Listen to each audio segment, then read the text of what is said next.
We are a couple days away from the incredible Festival of Shavuos, the day that marks the giving of the Torah.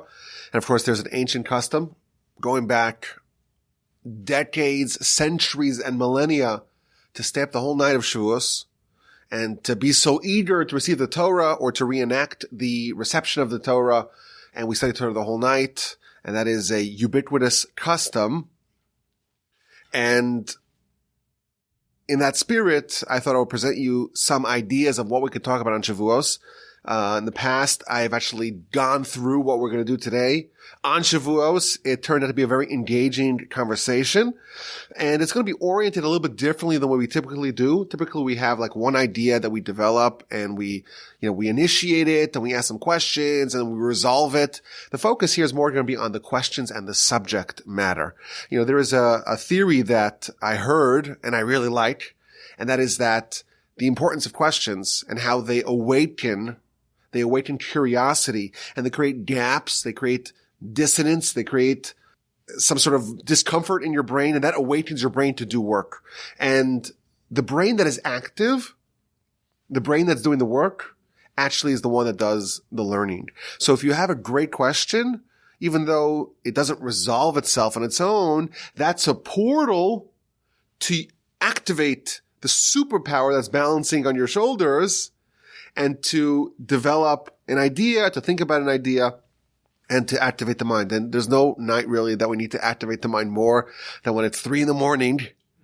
and the coffee is worn off and you're exhausted. But if there's some really interesting subject, a really interesting question that you can discuss, it can open up your mind, and it can make the night and the study more interesting. So I prepared 6 questions on Shavuos, and we're going to talk about the questions. We'll give some answers as well, but I think it's just an interesting overview of a lot of the ideas and the themes of Shavuos, and even the events, of course, that Shavuos marks. We know the story of the giving of the Torah at Sinai.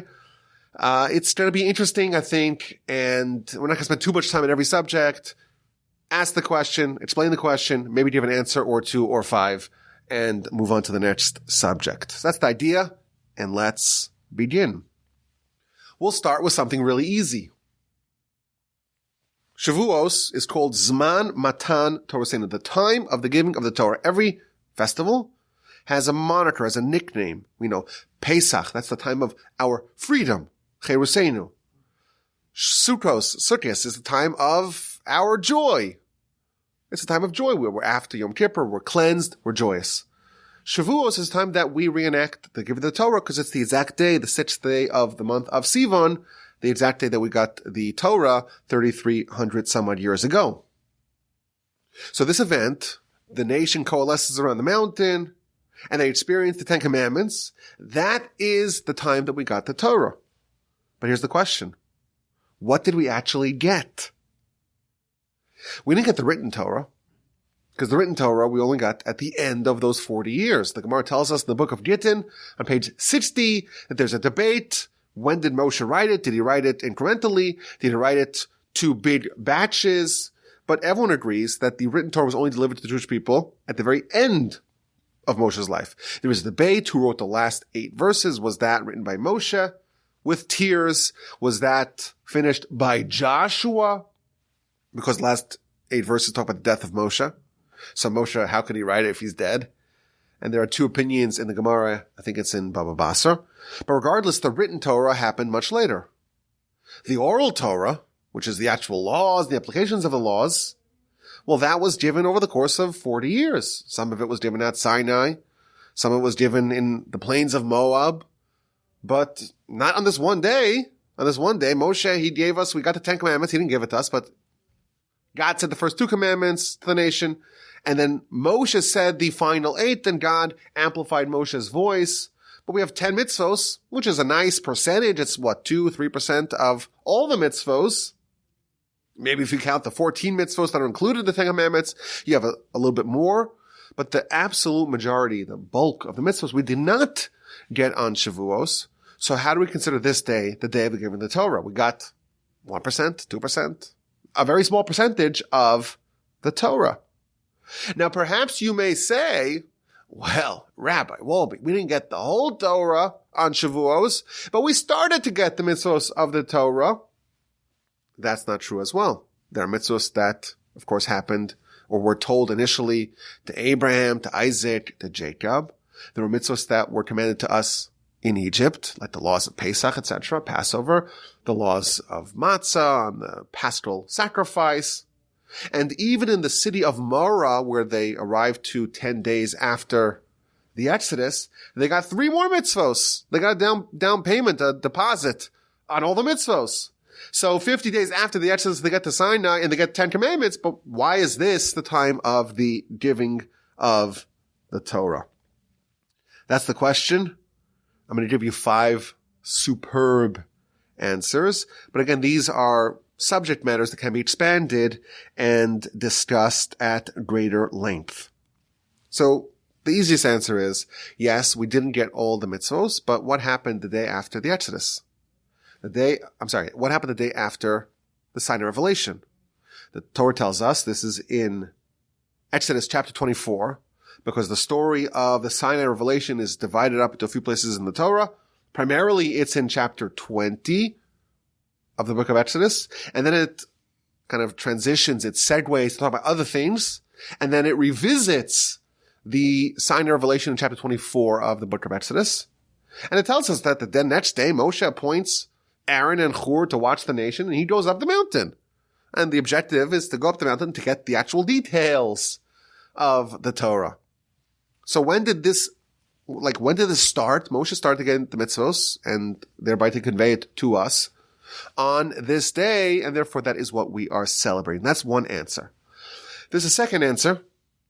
Really, the next 2 answers are very similar, and that is that the 10 commandments are not just any ordinary mitzvahs. Of course, no mitzvah is ordinary, but they contain within them a concentrated version, a digest of all of Torah. In fact, the Maharsha tells us, and this is really an idea that makes a lot of sense, all of the mitzvos are really included in the first 2 commandments. We got 2 commandments from God directly, and the final 8 we got from Moshe. God amplified it, but we got from Moshe. The first 2 we got from God because that really contains all of Torah. Believe in God. I am the Lord your God who took you out of the land of Egypt. And don't do idolatry. And every time you do a mitzvah, a positive mitzvah, a performative mitzvah, that is you acting in one detail of believing in God. And whenever you withhold, you refrain from doing something which is a prohibition, a prohibitive mitzvah, that is you living up to not doing something which is against the will of God. That's a detail. There are 2 principles. Don't disobey God. Do obey God. And the details are fleshed out. And therefore, the first 2 gave us a concentrated version. We got the whole Torah. It took us a while to get the details, to get the explanation, to flesh out the details. But that is one answer. Well, the first 2 commandments we got directly from God, that is all of Torah. A second answer, and this is an idea that's mentioned in the Midrash, Rashi even quotes it.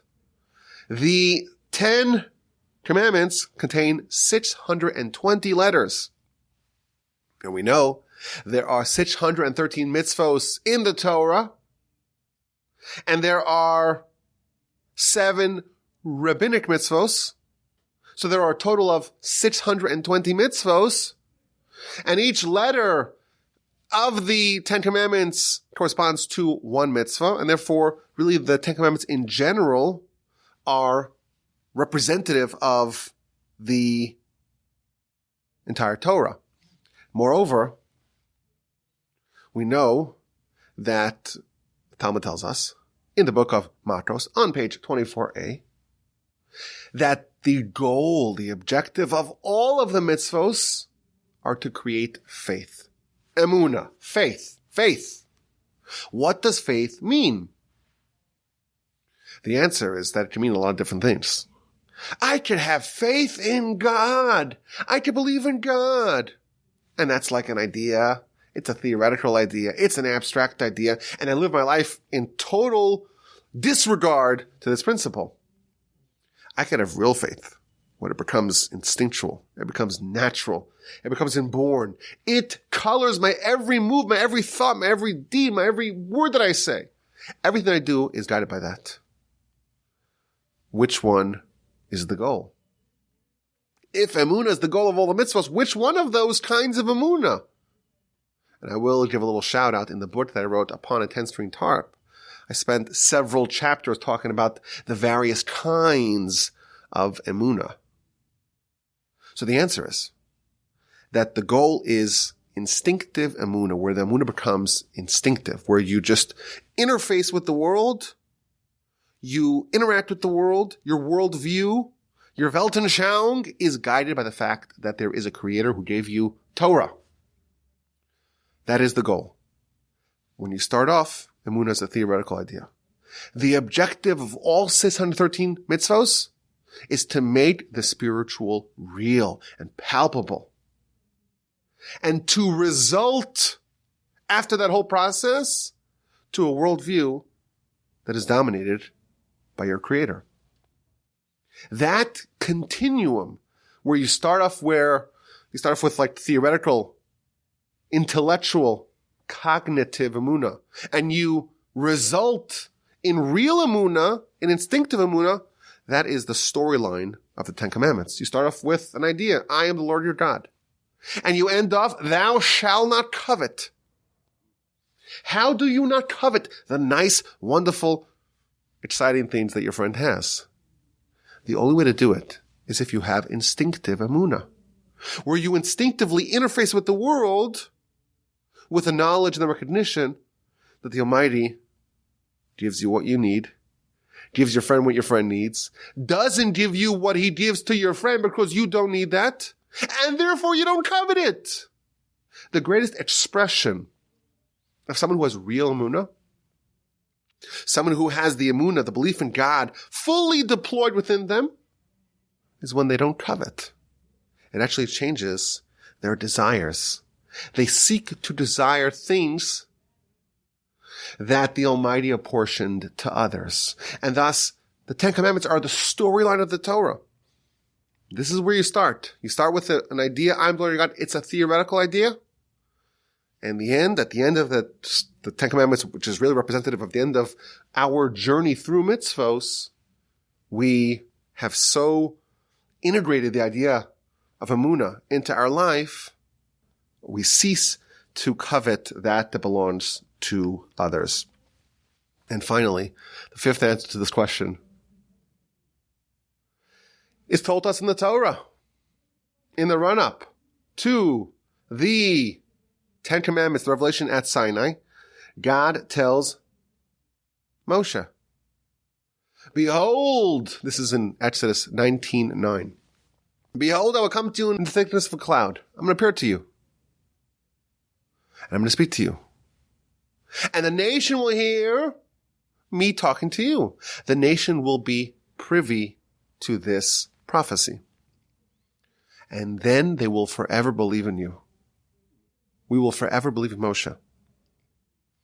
The Jewish people are going to receive the Torah, and it's going to come to us from God via the conduit, which is Moshe. And if we are reasonable people, and Moshe tells us not to plant our field every 7 years, and just rely on God, he'll give you a bumper crop. It's a reasonable thing to say, well, maybe Moshe's making up this whole nonsense, and maybe we shouldn't risk our lives to listen to Moshe. Moshe tells us, if someone drives a car on Shabbat, you have to execute them because they're violating the Shabbos. Well, that sounds kind of radical.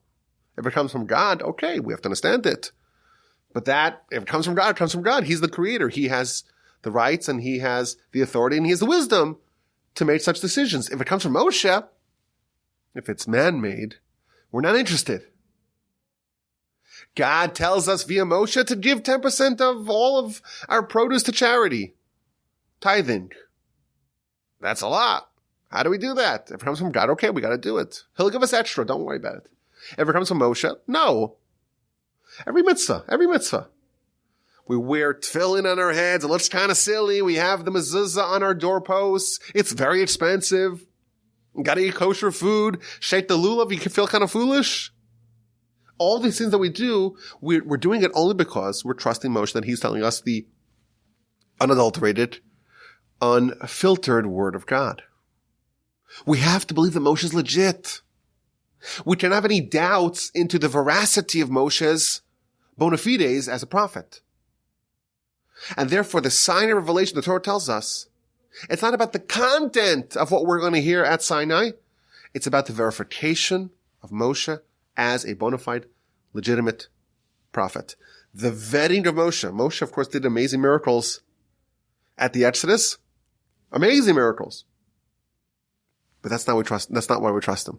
We trust him, and we continue to trust him 3,300 plus years later, because a whole nation, a nation of millions of people, heard prophecy alongside Moshe, where God was talking to Moshe, and we heard, and we survived to tell a tale, and there's no doubt in our hearts that Moshe is legit, and therefore when he tells us 40 years later the laws of Yibum, Levirate marriages, how to make a divorce document, all these things, very technical stuff.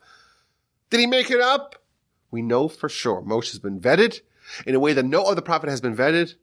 There were millions of people there to verify it. Sinai was the time of the giving of the Torah because it was the verification and the proof of the legitimacy and the veracity of Moshe as a prophet. Question 1 is behind us. Let's move on to question number 2. Question number 2 surrounds the crown-carrying capacity of angels. Angels can carry crowns, the Talmud tells us. However, there is a discrepancy between one episode of angels carrying crowns and a second episode of angels carrying crowns. Let's explain. The Talmud in the book of Shabbos, page 88 tells us that when the Jewish people said, Na'aseh v'nishma, we will do and we will listen, 600,000 angels, ministering angels of God, descended, each one carrying 2 crowns.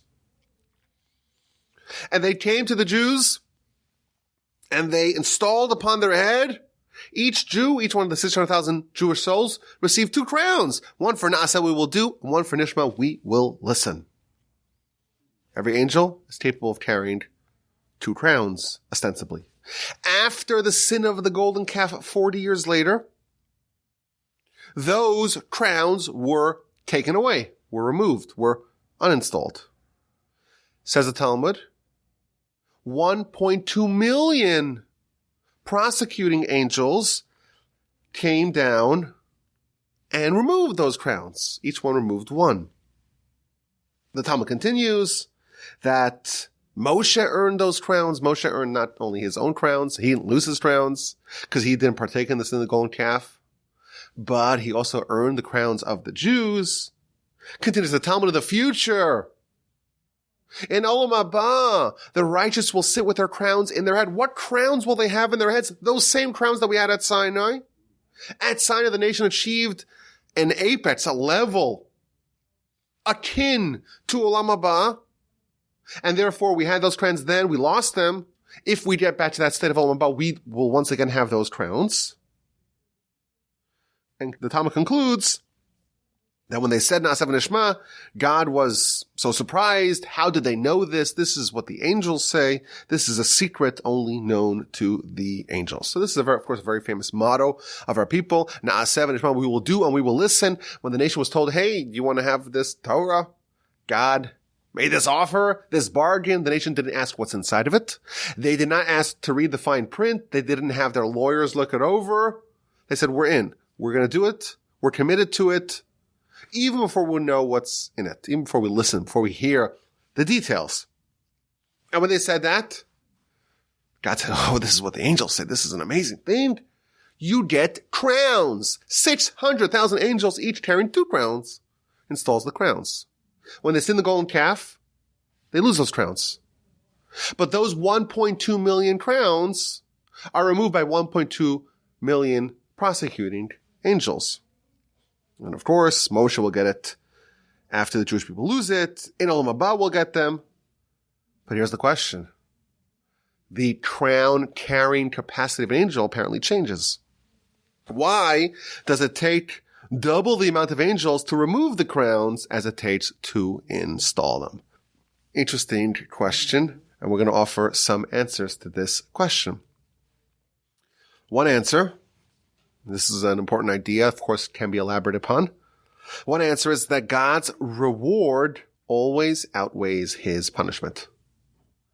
The Talmud tells us by a factor of 500, God preserves reward for 2,000 generations, and he punishes for a maximum of 4 generations. Says the Talmud, some basic math, 2,000 reward, 4 punishment.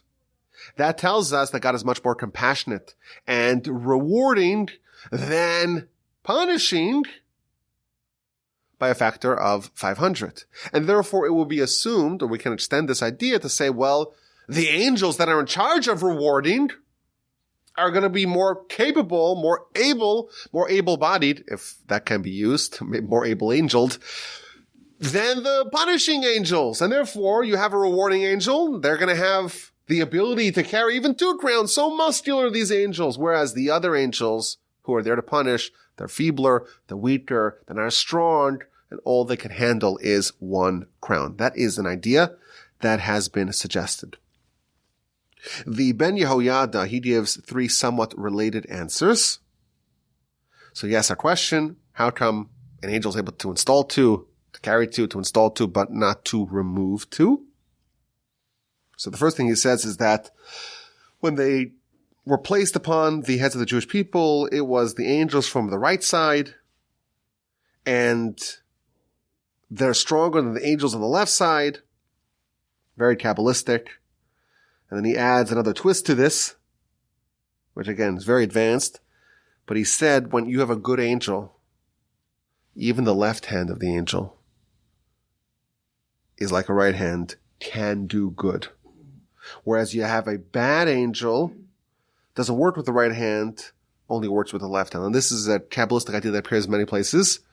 So for example, by the splitting of the sea, there is a verse that talks about the right hand of God twice. And Rashi tells us, when the Jewish people do the will of God, it's like he has 2 right hands, 2 rewarding hands. Of course, this is anthropomorphic, and we don't really know what this means, but that's another idea here. Of course, this is something we can discuss at greater length. And finally, he says another idea, which I found to be very interesting. The Jewish people ceased to obey the Torah with the golden calf. And therefore they lost the crown of we will do. But what do we say every night? We say Shema, Na'aseh v'nishma, Shema. We will listen. The Jewish people are always committed to listening.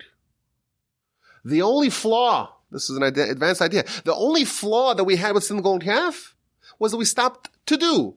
But to listen, we always listen. And as a result of that, it created a fissure between we will do and we will listen. Because we're going to listen, that's still true. We're going to do, not so much. Look at our behavior. So those 2 crowns have been split into 2.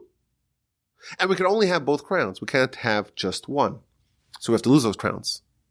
But because they've been separated, there is a principle that angels can only perform 1 task. This is an idea that we find everywhere it talks about angels. We find this idea that an angel is like an isolated will of God, and he can only do 1 thing. What that means, I don't know. I'm not an expert in angelography. It was not part of my curriculum really in the yeshiva. But that's an idea. Rashi tells it to us a few times. It's an idea that's well established, well sourced. An angel can only do 1 task. If you have 2 tasks, you need 2 angels. And therefore, to install those crowns, because the Na'aseh v'nishma were bound together, it was really like 1 thing. It was 1 task. The Jewish people, by ceasing to do, created a separation, broke apart the do and the listen, and therefore you have to remove the pieces, and there's 2 pieces, you need 2 angels. Very nice idea. Thus concludes question number 2. But subject number 2, this idea of the angels coming in and installing the crowns and removing them, the different number of angels, very interesting from the Talmud in the book of Shabbos on page 88a. Question 3. What did it say on the tablets? We know that on Shavuos, the day that the original Shavuos, Jewish people hears, that we hear together, the nation, we hear first the first 2 from God, the subsequent 8 of the 10 Commandments from Moshe, amplified by God. The next day Moshe goes up the mountain. He'll be back in 40 days. At the end of the 40 days, God gives him the tablets, the first of the tablets that were doomed. He goes down. He meets Joshua. We know the story. And they see the revelry of the golden calf, and he shatters those tablets. And he invests tremendous effort to save the Jewish people. God wants to destroy them and start from scratch. Eventually, God says, okay, I'm going to give you a second chance. On the first day of Elul, the whole month of Elul, he goes up for a third time. Because in the interim, he went up a second time to gain forgiveness. He goes up a third time, spends an additional 40 days. This time, he brings up with him a set of stone tablets, and God inscribes on the stone tablets what was written on the first tablets that Moshe had shattered. Eventually, both of those tablets, both the actual tablets, second set of tablets that were not destroyed, and the first set of tablets that were shattered, were both placed in the ark, in the Aron, that was built subsequently. But here's the question. What did it say on the luchos, on the tablets? Well, it's the 10 Commandments. We know that. The verse says it explicitly. That on the tablets, it were the 10 things that God had said, the 10 utterances, the 10 Commandments. Well, what are the 10 Commandments? So if you look in the Torah, you'll find the 10 Commandments in 2 locations in the Torah.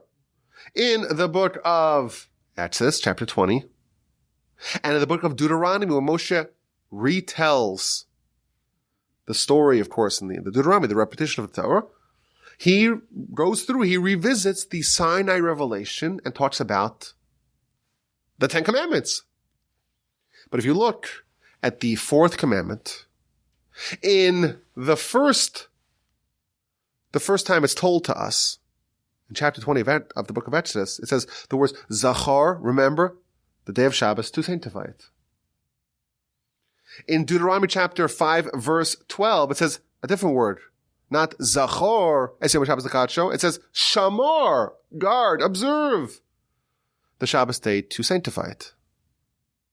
So which one was it? Did it say Shamor and Zachor? So if you look at Rashi, whenever we have a question, we always look at Rashi, the first place to look at. You look at Rashi commentary, both in the book of Exodus and in the book of Deuteronomy Devarim.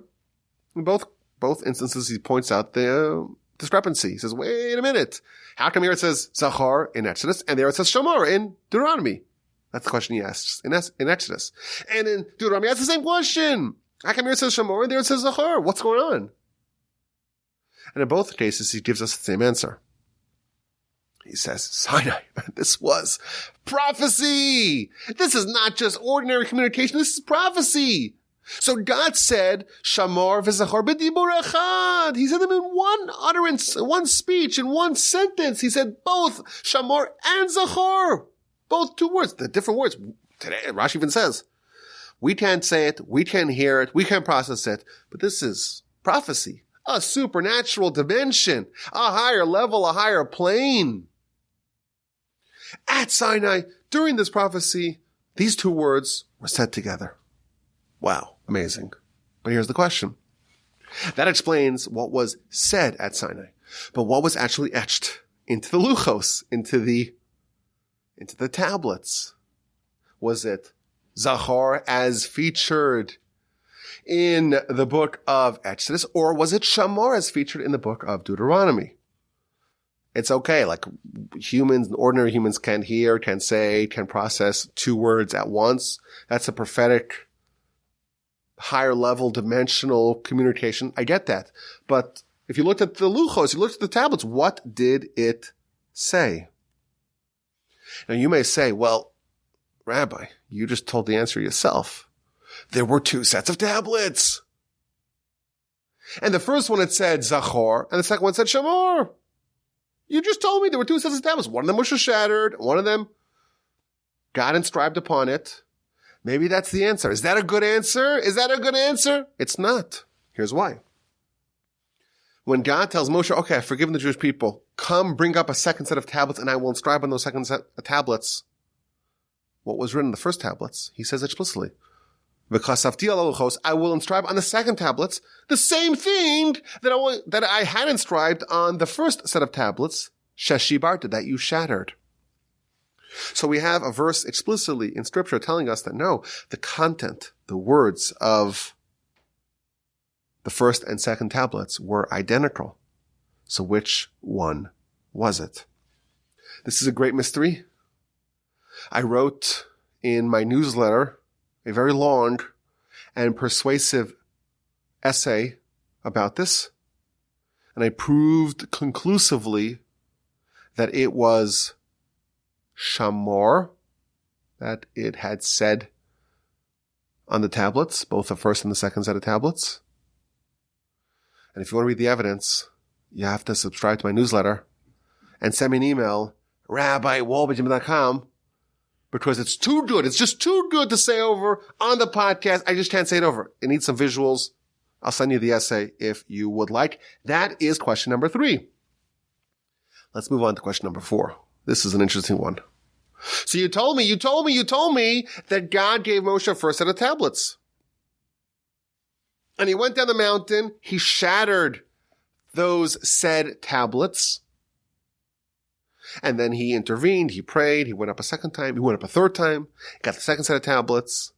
And eventually, you told me that both sets of tablets, the first and the second set of tablets, were both put in a box. Which box?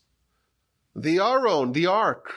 The nested set of boxes, gold, wood, gold, covered by the cherubs on top, placed in the Holy of Holies. That's where they were stored. Fantastic. But what was the plan? God gave Moshe the first set of tablets, and there was no box. There was no box. So what would have happened had the Jewish people not done the golden calf, which again, we believe that we have free will? There is a counterfactual world in which they didn't do it because they chose to do it. Why they did it, separate question. But they did the golden calf. But what would have happened had they not done the golden calf? Where would Moshe have put those tablets? What was the plan? There was no box. It's only subsequently where the Jewish people did this in the golden calf. They got the second set of tablets. And by the way, the commentaries tell us that the Mishkan, the tabernacle, as being an isolated point where you can connect to God better than any place in the world, that was only a result of the sin of the golden calf. Absent the sin of the golden calf, wherever you were in the world, you could have a direct relationship with God. It's only because of the sin of the golden calf that God said, okay, I'm going to have just one point, so to speak, in history, in the world, one point in the geography where that's where you can feel the palpable existence of God. So what would have been absent the golden calf? Where would the tablets have been stored? And the answer, I'm convinced, is that it would not be stored anywhere. It only needed to be hidden due to the sin of the golden calf. It would have been out and about. It would have been revealed. Perhaps it would have floated in the air. It seems like there are some citations, there are some sources, very reputable sources that say that. Moshe dropped the tablets.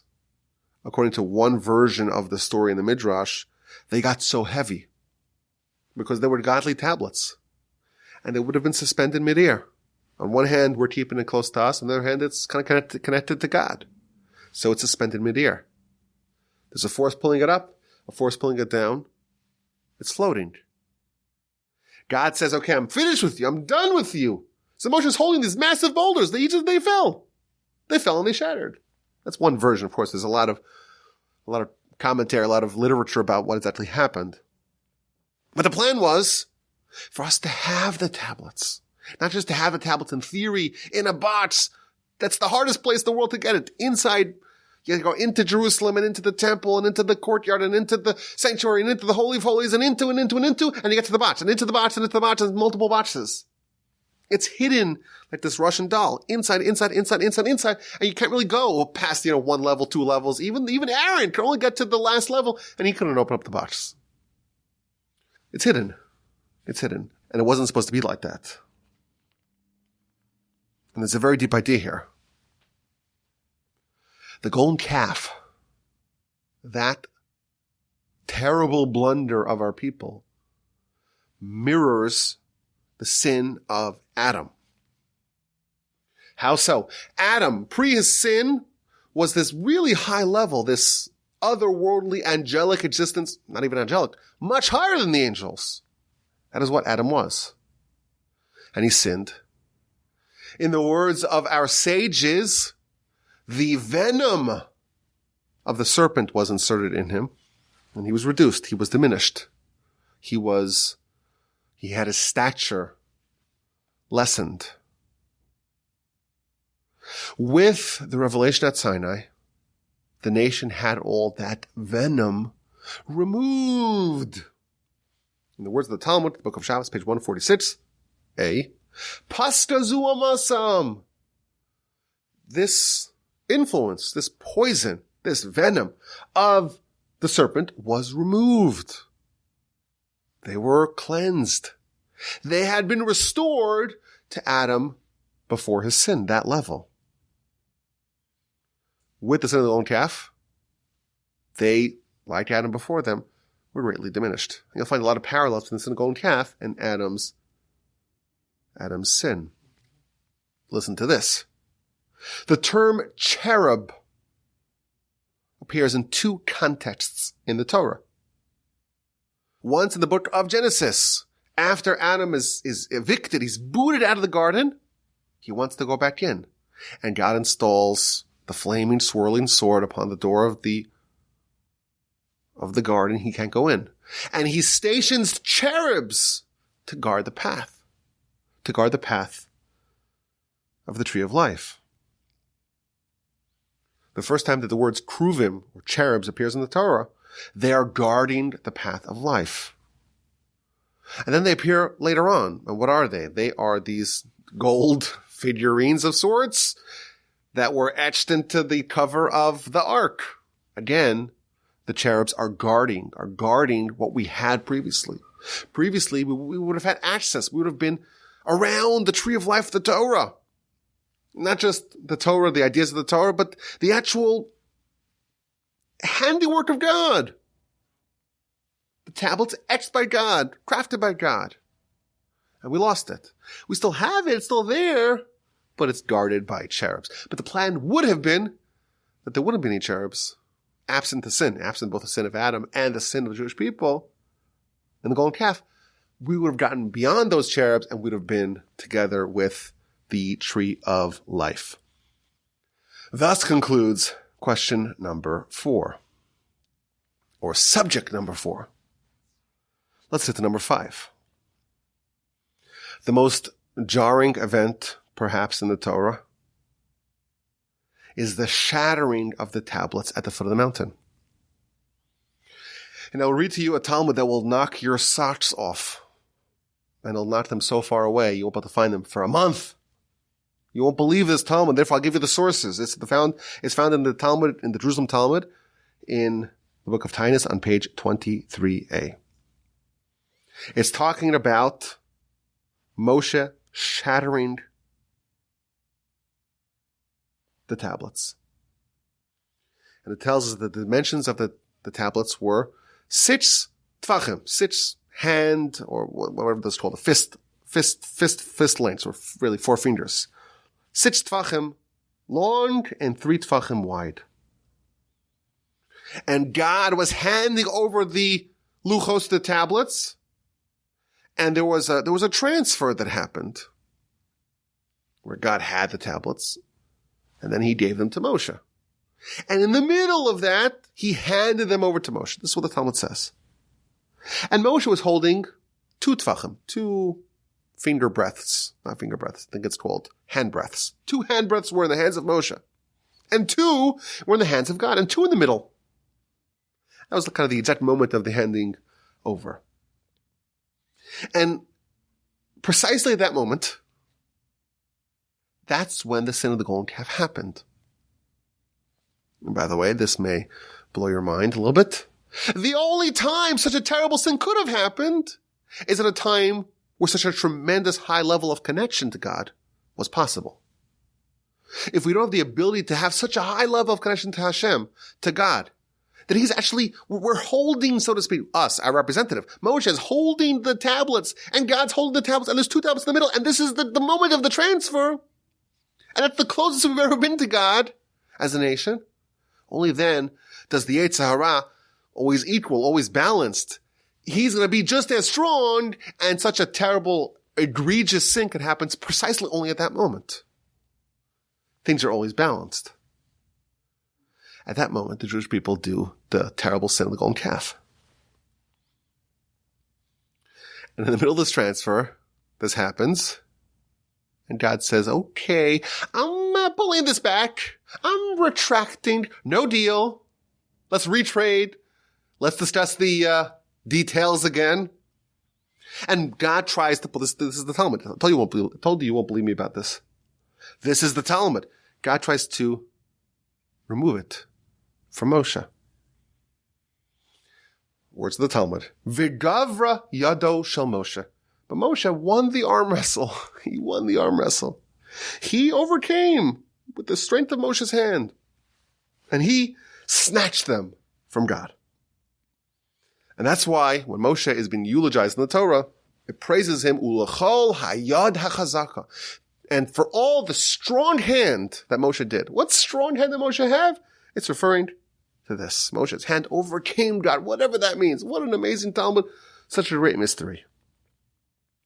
God had the luchos in his hand, the Jewish people, and he was handing it to Moshe. The Jewish people do the sin, and God wants to take it back, and Moshe wrests it out of God's hand. Moshe insisted, and Moshe prevailed, and that's why he had a strong hand. A stunning teaching in the Talmud. And of course, it raises all sorts of theological questions. How is it possible for man to overcome God? That could only happen only if God allows that to happen. Of course. But listen to this. Moshe is obviously aware of what's happening below. He pulls the tablets. He walks down the mountain.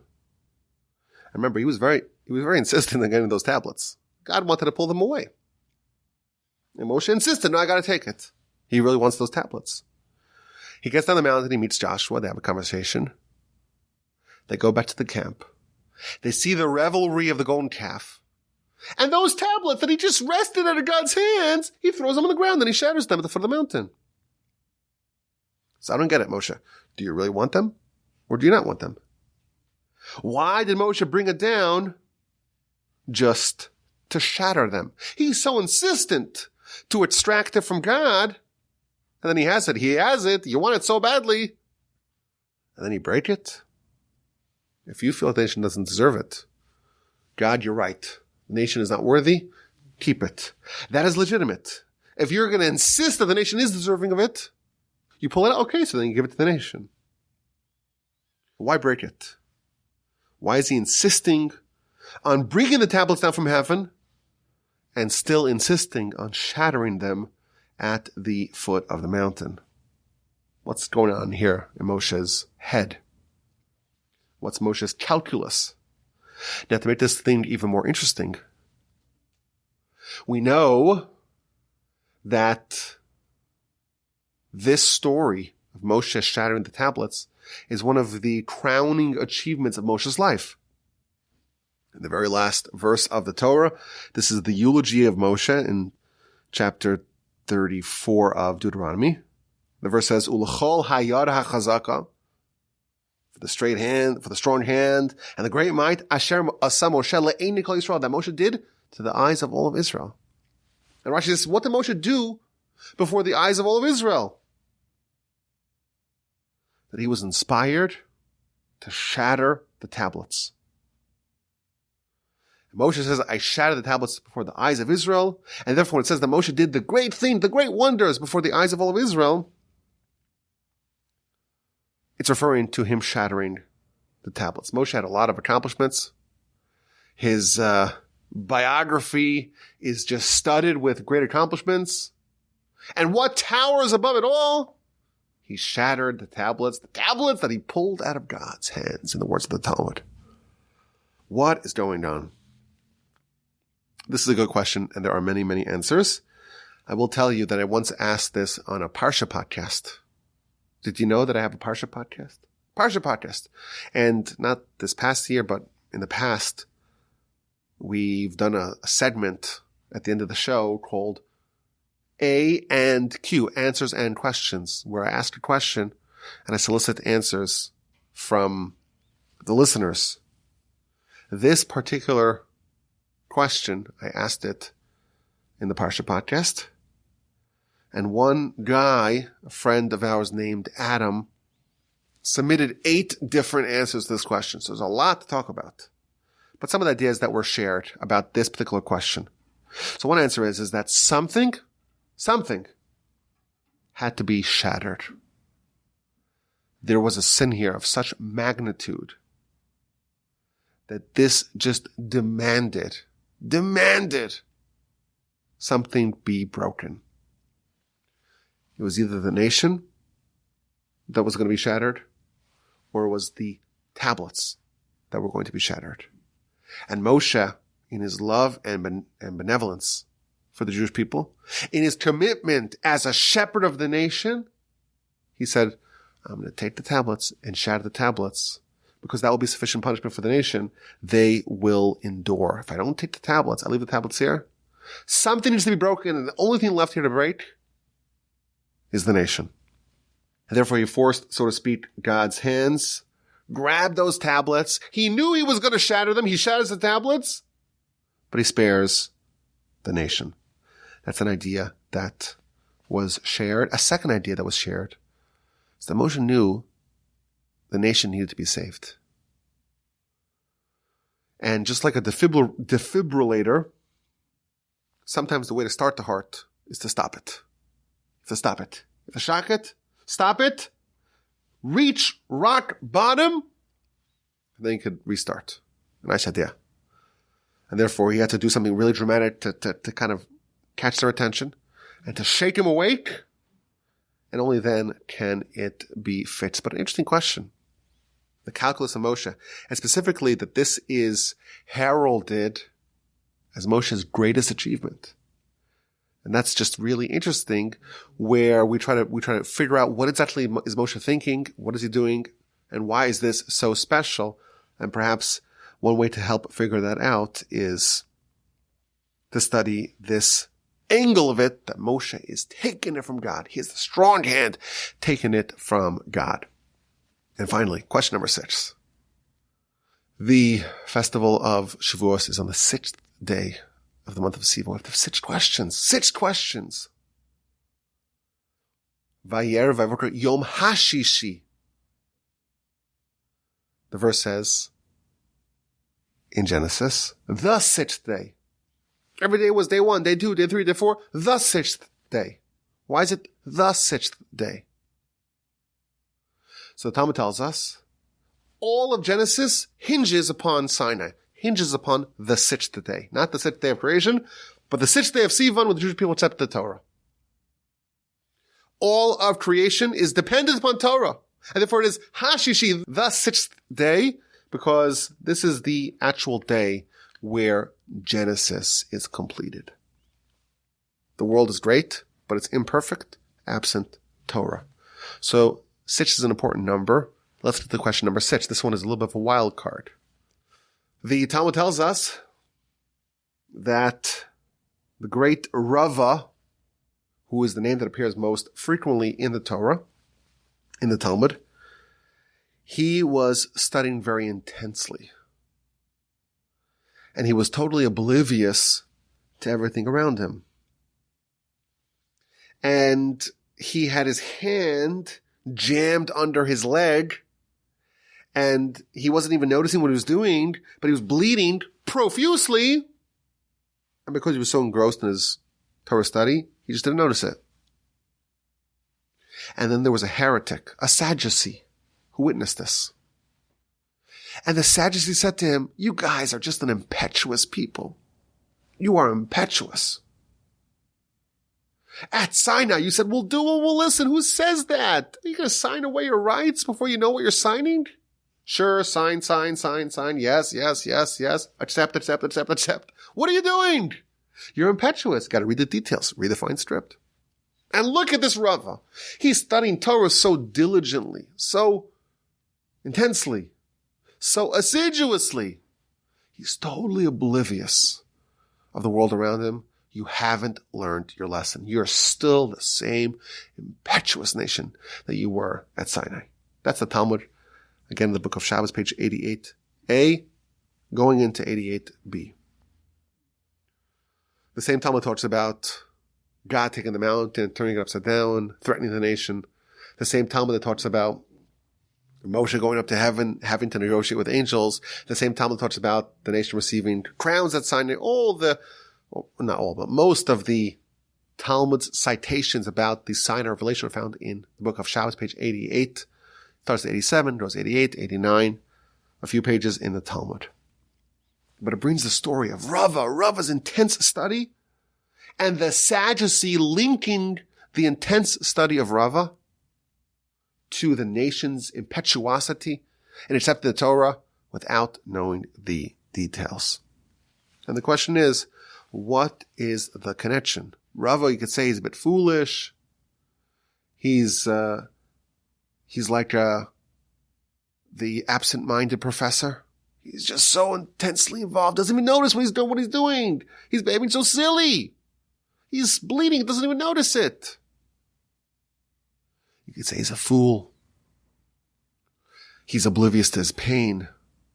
But what does this have to do with we will do and we will listen? Why is Rava exhibiting the same behavior that the Jewish people exhibited at Sinai? They don't seem to be connected at all. One seems to be an act of faith. We trust God. Give us the Torah. We're committed. We'll do it. And then we'll figure out the details. Okay, that's an act of faith. Rava seems to be so involved and engrossed in Torah study. How is there an act of faith here? The Talmud connects those two. There is a postscript to the story of what Rava responded to him. But what is the connection between what Rava is doing and what the nation did at Sinai? So I think there's a very deep idea here. We could view what the nation said, we will do and we will listen, as being very naive, very foolish. But of course, when you get a new phone or a new app or you sign a waiver, we had Akiva's graduation this week. So they went on a graduation trip and they went to boating and they went to urban air and all these places. And the parents had to sign waivers. And it's really long. I'm not reading it. It's like 10,000 words. I just scroll down to the bottom, hit accept. We do that all the time. No one actually reads the fine print. Are you going to accept the cookies? Sure. I like chocolate chip cookies. I like oatmeal cookies. You just accept. Why? Because you understand that someone else did the work. Apple wouldn't do this to you. Google wouldn't do this to you. There was recourse. Someone must have read it. We can kind of trust the system that you're not signing away your life and your money and your freedom and everything when you click accept. We understand that. If we rely on these companies, of course, we should rely on God. The Almighty's credibility and his reliability should exceed the trust that we have in any other thing. And therefore it makes a lot of sense to accept his gift before we inspect it. Let me unpack it to find what's in this gift. And then I'll see if I accept it. No, God wants to give you a gift. You can trust him. But on a deeper level, Rava is studying Torah with such deep intensity, such total focus on the Torah. All of his brain, all of his neurons, all of his synapses, they're all focusing 100% on the subject at hand. So much so that there's no room in his brain for anything else. So when you're bleeding, you're in pain, Part of your brain is awake to that. There's a message sent to your brain. Oh, you got to watch out. There's danger. Avoid the danger, right? So if some of your brain is available, for us, it always is, right? But your brain is receptive to that message. What happens when every single part of you is completely focused on the subject at hand? Well, then your brain's not available to deal with petty things. You have to shake him awake out of his reverie. And by the way, even today, the great sages, there are many stories of great sages who had surgery done without anesthesia because they said, just give me a subject in Torah to think about and I won't feel any pain. It's a real thing. But what's the struggle? Why do you have to work so hard to understand Torah? Why is Torah so difficult? The answer is that by default, humans and God are not compatible. By default. We start off life, and there's a foreign God who is squatting in our heart. It's called the Yetzer Hara. And there's a way that we look at the world that's just not compatible with God. And when we're overlaying Torah upon ourselves, we find it's problematic. It doesn't really click. Why? Because this is the pure truth, absolute truth of God. And we're all corrupted. We're full of falsehoods. And that's why initially there's an incompatibility between us and Torah. We're flawed, we're fallible. God's perfect, His Torah is perfect. And those two don't really always mix perfectly. The objective of our interaction with Torah is to superimpose God's Torah upon us and to harmonize us with the will of God. The objective is to take our intellect and upgrade it to be akin to divine intellect. Rava was struggling. He was toiling because he did not understand the will of God. That's by design. Rava, the greatest sage of the Talmud, is a human. How could he try to understand the will of God? But that's what Torah is all about. It's acclimating and harmonizing our mind to God's mind. Comes along the heretic, the Sadducee, and says, you guys are just an impetuous people. You should have asked, what's in it? You are the same as the nation that said, we will do and we will listen. And we asked, what's the connection? If you think about it for a second, it's a little bit of a deep point. The nation is told, they say we will do and we will listen. This is not just an act of faith. What they're saying is, we know that if we inspect it, it's not going to be compatible with us. We know that. Because it comes from God. And we're fallible, flawed humans. And therefore, we want to accept it, and we'll figure out the details later. But if we ask to inspect it first, it's not going to be compatible. There's a tacit, implicit acknowledgement of the incompatibility of Torah with us when we say we will do and we will listen. Don't tell us what's in it because we know it won't work with our existing self. But we want to harmonize with God, and therefore we will do it. We're going to do it. We're going to change ourselves. Comes along this Sadducee, and he says, Rava, why are you working so hard? If it makes sense, great. If not, discard it. Simple. How do you interact with Torah? If it makes sense, if it works right away, then that's it. Then you accept it. If not, then just discard it. You should have to work so hard. Does it click? Does it not click? Simple. In that world, maybe you'll end up with 7 mitzvahs. That's it. But you'll remain a flawed human. Rava is working so hard because he's toiling, struggling in the Torah, because he's trying to change his intellect and upgrade his intellect to be harmonious, to fit with Torah. When the Jewish people said, we will do and we will listen, God said, this is a secret of the angels. What's the secret? The secret is that we're understanding the nature and the essence of Torah. And we're understanding that it's a divine Torah that is, by definition, beyond human understanding. And the only way that we can connect to it is if we, like the angels, we change ourselves and make ourselves elevated to the degree that we can transcend and change ourselves to be in line with God's Torah. What an amazing idea, courtesy of Rava. What a fascinating conversation between Rava and the Sadducee, Rava and the heretic. I think it's a deep idea to take with us as we engage in this festival and just think about it. Of all of humanity, there's one nation that we said we want to do, we want to be ready to accept what you want of us. We will do and we will listen. And by the way, I would posit that the reason why we had to spend 400 years suffering as slaves in a foreign land was only so that when this is presented to us, do you want the Torah or not? We would say, Na'aseh v'nishma. The Midrash tells us, of course, that God offered the Torah to every nation. And they all said, what's in it? What's in it? What's in it? What's in it? What's in it? But we said, we will do and we will listen. Why? The answer to that is because we came from Abraham, Isaac, and Jacob, and they didn't. And we spent hundreds of years as total slaves to Pharaoh, and they didn't.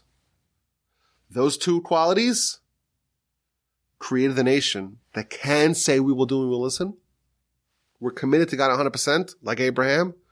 And we're committed, even though it's against what our will is, we're going to be a slave to God, like we were slaves to Pharaoh. We said it. We became really like angels. We achieved this peak experience never before experienced by any other nation. And till today, we still have the Torah given to us by the Almighty. What an amazing thing. 3,300 years later, we haven't changed a single letter in the Torah. We haven't changed any part of the oral Torah. And we're still living by the rules given to us from God directly via Moshe, the vetted prophet, the prophet that we ourselves experienced prophecy alongside him at Sinai. We're still today following the word of God. May we all merit to have an incredible festival of Shavuos, to accept the Torah with joy, and to be forever changed by the experience of taking a human and harmonizing the will of the human with the will of God. As always, my email address is rabbiwolbe@gmail.com. An amazing festival for all of y'all. And I'm looking forward to hearing your questions, your comments, and your feedback.